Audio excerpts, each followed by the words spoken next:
There's a chemical fog outside our school. If our body makes contact with the fog, we'll be eaten out clean. The view from our classroom windows is nothing but a murky white. I bet if I went outside and looked down, I wouldn't be able to see past my knees. I won't be going outside, though. I honestly don't think I'll leave this classroom for a while. Our class, Gothic Literature, was supposed to end at 1:30. I remember just staring at the clock, watching the seconds tick by, feeling Mr. Sampson's voice drone through my body, the monotone sound killing me into a haze of sleepy existence. I didn't get much sleep last night, and it certainly shows. The classroom was lit solely by the fluorescent bulbs flickering on the ceiling, Sampson having closed the blinds to avoid distracted glances about 15 minutes in. I wonder now if we would have noticed the building fog outside had the blinds been open. Maybe we would have clambered together by the window, whispering in excitement to each other, anything that wasn't hearing, for the 10th time that week, how revolutionary Mary Shelley was for that time. Or hearing Susan beg him to cover Carmilla, just for half a lesson, Mr. Sampson? It isn't unusual for a mess of high schoolers to grow distracted and excited at any little change. I mean, who can blame us, with the constant repetition? Regardless, I've gone too far off topic. It was about 10 minutes before the bell was supposed to buzz, signifying the 7-minute long break from our daily torture, that the intercom system crackled to life. We will now be having a lockdown drill. We request everyone stay calm, and follow the instructions of their current teacher. If you're outside your classroom, we ask that you please make your way back in a timely manner. Thank you. I heard the collective groans of students who didn't want to crawl under their desks in the dark. Really, the only thing worse than this lecture is the singular sound of your desk mates breathing penetrating a heavy cover of silence. Nevertheless, we're used to lockdown drills by now. The class shuffled slowly, desks creaking as students stood and crouched. Susan shoved herself under the teacher's desk, whilst Jamie and Audrey stood shoulder to shoulder in the tiny alcove just behind the doorway. We all waited with frustrated bated breaths, knowing that in just a few seconds we'd hear someone try the doorknob, apparently to scare us. It never works, and then the intercom system announced the drill was over. But those sounds didn't come. Instead, all there was? Silence. The reintroduction of sound started with a couple in the back corner whispering and giggling to each other. Students, growing more impatient, began talking to each other. It took 10 minutes before Mr. Sampson himself moved to his desk, shooing Susan out in the process, in an attempt to get some work done. 10 more minutes passed. He grew frustrated, and motioned us back to our seats. That was when someone peeked outside. I'm not sure what they were looking for, maybe to see if this was a different sort of drill, or if maybe it wasn't a drill at all. It didn't take long for everyone else to be made aware of the oddity that was the outside world. Hey guys? I can't see outside. It's like, hella foggy. I think her name was Ashley. I worked on a lab project with her once. Shit, she's right. A guy chimed in from across the room. Jesus, that's some massive blockage. Imagine driving in that.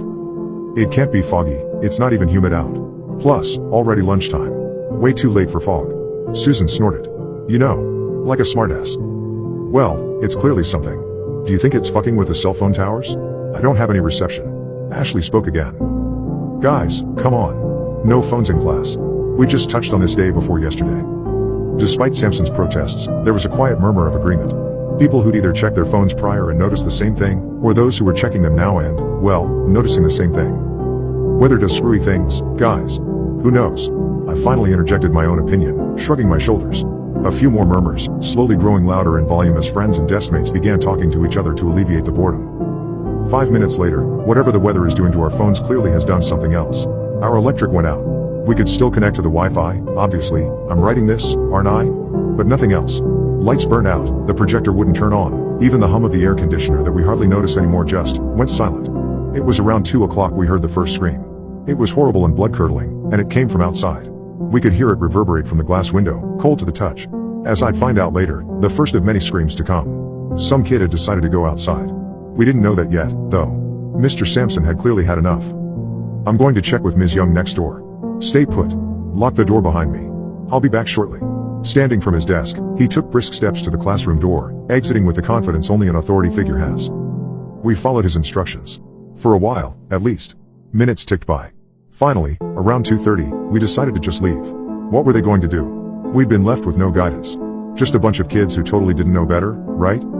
It was cold outside as I passed the threshold. You know when you enter a Walmart at midnight, and everything is just weird? Like you're on a different plane? That's kind of what this felt like. The halls were dark. Silent. The only light strewn in through the double doors in Hall B, casting large shadows behind doorways. The fog pressed against the door, almost ominously. I'm leaving. The guy from earlier shrugged, headed towards the doorway. What if they turn the alarms on? The doors will sound. Especially if we're on a lockdown. Ashley pointed out. Power's out. I doubt they are. He called from behind him. I only looked over at him when I heard the doors open. Immediately, he began screaming. He jerked away from the door, as if he'd been burned. The air smelled like chlorine and bleach. Maybe a bit of formaldehyde that the zoology class uses during exams. The doors swung shut the second he let go, the fog quickly dissipating. Audrey rushed over to him, trying to help. "What's the matter, Josh?" She set a hand on his shoulder before jerking her own hand back, letting out a sharp exhale as if she'd been burned. Because she had. She seemed to notice the situation almost instantly, shrinking back from the cowering boy in front of her, now letting out raspy and crackling moans of pain. It reminded me of someone with pneumonia, the sound of it. Burning. His skin was burning. Bright red and blistering, and so was the palm of Audrey's hand. It's a chemical burn. What touched them? There's a shower in the science lab. We should get them there. How did this happen? 30 voices, all at once. We split up, in the end. 5 of them headed to 2B, the lab with the supposed shower. The rest of us headed into the classroom, half of us eerily quiet, the other chattering in confusion and alarm. And here we are, folks. A couple hours later, in a classroom surrounded by white. A fog of chemicals. We should find someone who knows what's going on. We can't just sit here, can we? And yet, that's exactly what we're doing. I'm posting this. You guys seem to know your way out of some less than ideal situations. I'm at a loss. I'm scared.